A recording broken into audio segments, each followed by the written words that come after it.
Musk has been the top contender when it comes to space, whopping Jeff Bezos and other competition by a very large margin. SpaceX makes several trips in a year to Earth's orbit using its Falcon 9 rockets to deliver payloads, making it the best choice for even large government bodies like NASA. But what if I told you there was a chance another company could beat Musk at his own game? Russia claims it will outsmart Elon Musk and SpaceX by developing a nuclear-powered spacecraft. Elon Musk has been open about his desire to send humans to Mars with this Starship, but Russia has stated they intend to arrive first with their spacecraft. And it's not just any old spaceship, it's a nuclear-powered Starship. Musk surely welcomes competition, but one that can wipe out his years of hard work and dedication, well, you can be sure he's not going to take that one lightly. Today we're going to be talking about how a Russian ship might be able to revolutionize how we travel through space. Russia has had an unsolved rivalry with the United States since it was defeated in the first attempt to reach Mars. But now the tables can turn to make them emerge winners this time. But is Elon Musk going to accept defeat after all those years of investment in SpaceX? Elon Musk is well known for beating the toughest deadlines, doing the impossible, and giving it all it takes when it matters. There is a high possibility that we are going to see the competition of a century here. So make sure you stay tuned until the end, as you don't want to miss out what we've got prepared for you.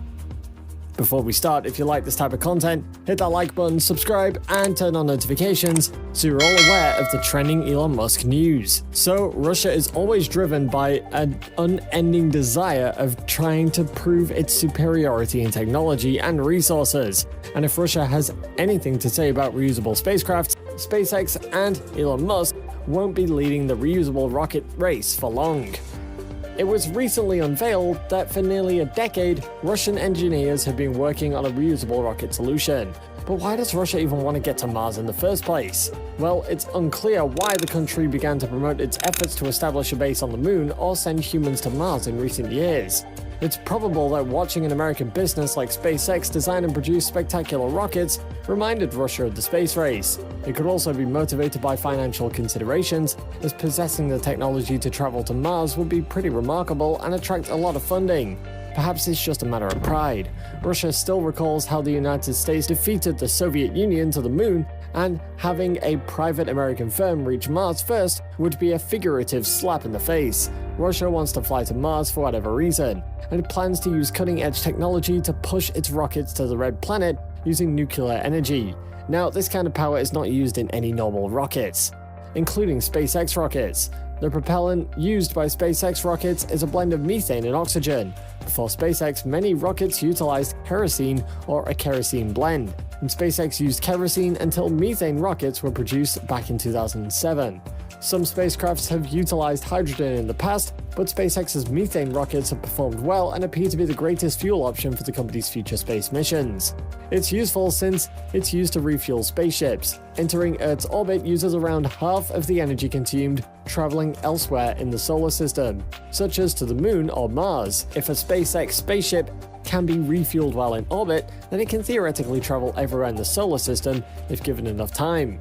So why would a Russian spacecraft need nuclear energy? Well, Russia has stated that these kinds of rockets have been in the works since 2009 and that they might transport humans to Mars in a matter of weeks rather than months. The theory is that they're not using carbon-based fuel, and so the rocket will be faster and cleaner. Nuclear rockets have been explored as a possibility for more than half of a century, with the idea that the tremendous energy generated by a nuclear blast would be used for a peaceful purpose, such as landing a rocket at amazing speeds. Nuclear thermal rockets have been conceptualized and developed and theorized, but they're yet to be built.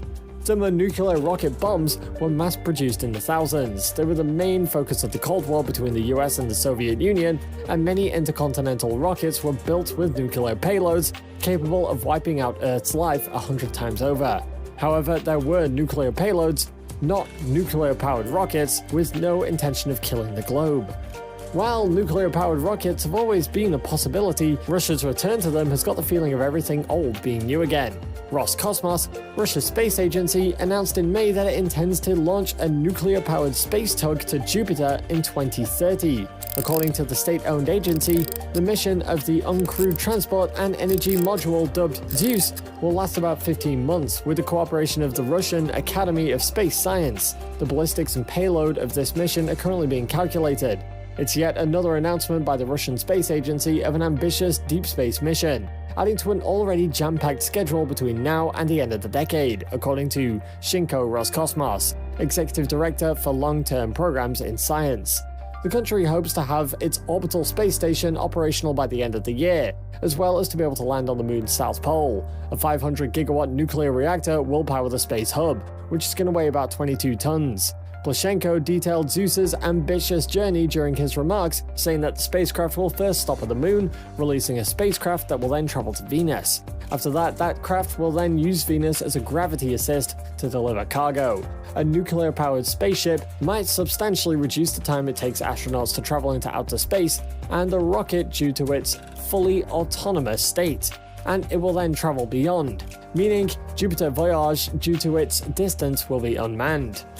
Currently, spaceships are propelled by solar energy, gravity, and chemical propellants. With today's technology, a round trip to Mars could take more than 3 years. According to NASA, a nuclear-powered spaceship may cut the voyage time in half in just 2 years. The Zeus model will then serve as a movable nuclear-powered source for future spacecraft, and it may undertake longer journeys into space. Roscosmos then also signed a contract with Arsenal last year to create a separate nuclear-powered spacecraft known as the New Atomic Clock, according to TAS. The project is determined to cost more than $56.7 million and will be completed in July 2024. Similar technologies, according to Sputnik, might be utilized to power future satellites and orbital missions. Russia's not the only country relying on nuclear energy though. NASA's also working on a deep space nuclear power plant that will be built on the moon's surface. NASA's nuclear-powered portfolio lead, Anthony Palomino, told CNBC in November that after the technology has been demonstrated, future systems might be ramped up or numerous units could be deployed together for future long-generation missions to the moon, and even to Mars.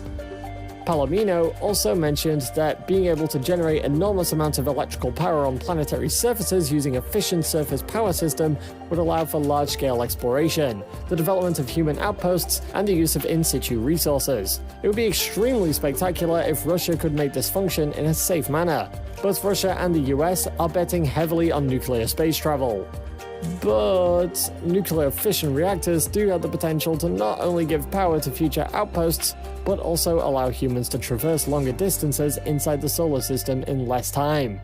But as you might expect, all nice things come at a cost. Nuclear energy has had a shaky history at best. When an oil rig blows up, it only pollutes the water for some years. But on the other hand, if a nuclear power plant goes, despite having its advertising claim of being a clean and safe source of energy, it's undoubtedly one of the most destructive. If a nuclear power plant fails, it will be centuries before the area is safe again. Take a look at the Chernobyl nuclear power plant and the Fukushima power plant to see a living proof of nuclear energy's perils. Consider the consequences if a nuclear-powered rocket was launched from Earth and something went wrong. Some debris is left behind when a SpaceX rocket crashes or explodes in midair, but a nuclear rocket explosion, on the other hand, would render the accident site and the miles or kilometers surrounding it uninhabitable.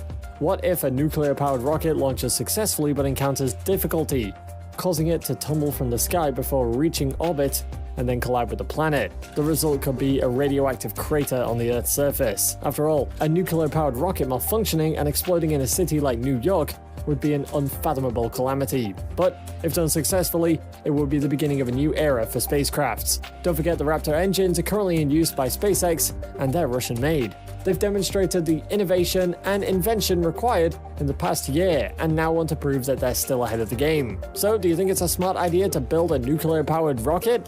Who do you think is going to win the race this time? That's all for this video. Thank you for watching, and while you're here, go ahead and click on one of these two videos on your screen.